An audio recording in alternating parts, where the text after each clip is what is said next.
Hey, my name is John Peppers, and I work for Microsoft. And every year they have a hackathon where you get to work on a fun semi-work related project. So I'm going to talk about bringing .NET to the NES. And when I say NES, that means the Nintendo Entertainment System. Um, as a kid, this was, the first video game console I ever owned. Uh, of course, when I got it, the Super Nintendo was out. But we didn't have a whole lot of money. I remember mowing yards to earn money to buy this thing, but you can see why I have some good memories of playing this thing, right? So that gave me the idea, right? Can we take a compiled .NET assembly and kind of mess with it and produce a NES binary that can run on a 6502 microprocessor? Um, So there's other computers that use this processor, but the NES is probably the most well known. Uh, so what does it look like? This is what Hello World in C looks like that would run on the NES. And there's a library called NESlib, which is definitely one of the more user-friendly ways to do this because you can actually write programs in assembly language, 6502 assembly language. Um, but obviously, C is more what we want to target as closer to C sharp. And even if you look at this code, it is reasonable. There's a void main method, and we call some functions, and then we have a while true at the end. So if you wanted to try this out, there's an awesome website called 8bitworkshop.com where they have emulators of all kinds of things, but you can like run programs written in C in the browser and play around. And I probably wouldn't be able to make this project happen if it wasn't for this website. So thank you. Um, so then what could in 2023, what would this look like if you wrote the same thing in C sharp, right? Of course, we have a static void main, which now disappears in the latest .NET. You can just have a program CS and put statements in it, and that's what we're using here. And then you could imagine a static class with a bunch of methods on it that represent NESlib, and we could use implicit global usings where you don't even have to see that. Um, and this looks pretty much like the C program did. Of course, there would be a while true at the bottom. It's kind of cut off the screen a little bit, but you get the idea here. So if you think about like trying to do this, um, is IL, MSIL, actually all that complicated? Actually isn't. If you look at the program that was on my screen before, this is the IL for that program, and you can see that there's an instruction: put the number 0 on the stack, put the number 2, call a function named pal underscore column, right? Pal call. I don't know what you call it. PAL underscore COL. Um, and then if you looked at the same program in C, um, there's kind of a similar thing going on where um, they put the number 0 on the stack, the number 2, and then they call a subroutine. And then the other thing that kind of goes along with this is the instruction set for this processor isn't actually that big. This table here on the right, which don't worry about reading it, but that's every instruction that exists. Um, there's actually less instructions here than what IL can do. So, um, but I think it makes it seem reasonable that we could translate from one to the other.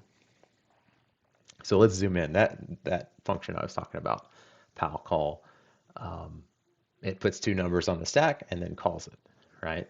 Well, the same instructions um, are available on the NES side, right? So we can push two numbers. We do call a subroutine in the middle called push A, right? But maybe you don't have to worry about what that actually means. And then we call the subroutine pal call to actually invoke the method. So you can see where, in theory, we could do this, right? Like we could turn our C# code into NES assembly. And that's where I took this idea from just that concept to actual prototype.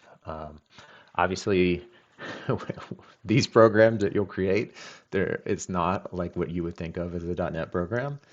There's no runtime, there's no base class library, there's no objects, no GC, there's no debugger, strings are ASCII, and you get a program CS, and you get to go to town with that. Um, so that's what I've built so far. And so let's get into a demo. Oh, there it appeared. So we can kind of see this in action, right? So here I am in VS Code. Um, this also works in Visual Studio, but this I just wanted to show C# Dev Kit. It seems cool. And so far all I've done is installed the project templates. So .NET new install .NES.templates, and then I'll go to NuGet and grab the template pack. Uh, from here you can do .NET new NES, right? And so we have a project. Um,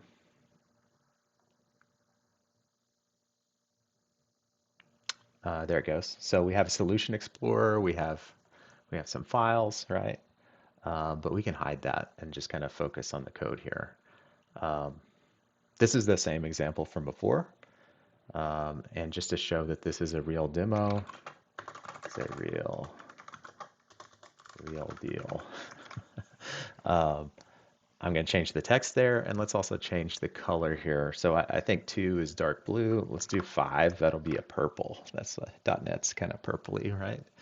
Um, yeah. So from here, you could just .NET run this program, or I'm going to hit Control F5 to just do that from C# Dev Kit. Um, and so just after a second, this has launched an emulator called ANESE, which this is just an MIT licensed emulator I found. I could have used any emulator. And it compiled an NES file, launched the emulator. Um, and I can hit stop in VS Code. Um, but let's do a little inspection here of what happened.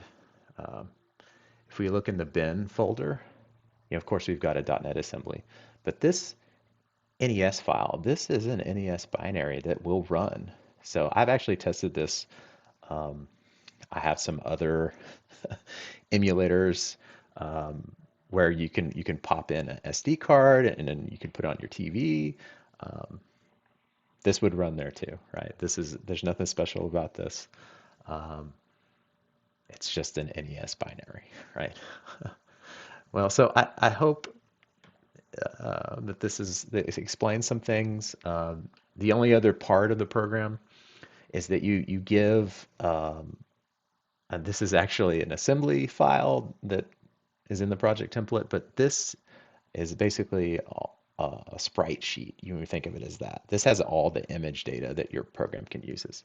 So each letter is actually in here in these, but there's other sprite sheets online that you can find and use for things like this. Um, but yeah, that's .NES. Enjoy.